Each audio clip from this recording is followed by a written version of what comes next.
Virgo बुर्ज शुमला, Virgo वालों की इस वीक की स्टोरी ऑफ द वीक क्या नजर आती है? तो विर्गो वाले इस वीक में क्या करने जा रहे हैं? अच्छा जी, एनर्जी बहुत जबरदस्त है।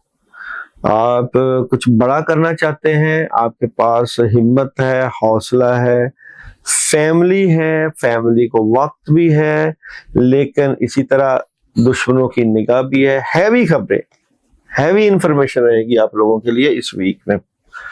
एनर्जी क्या नजर आती है विर्गो, इस वीक की एनर्जी क्या नजर आती है?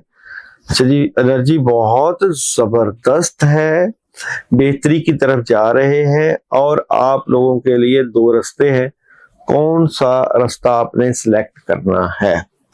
चलिए, विर्गो वालों के लिए इस वीक में जॉब, बिजनेस और कैरियर। विर्गो, इस वीक में जॉब, बिजनेस और कैरियर की एनर्जी की बात करूं, कोई डिसीजन है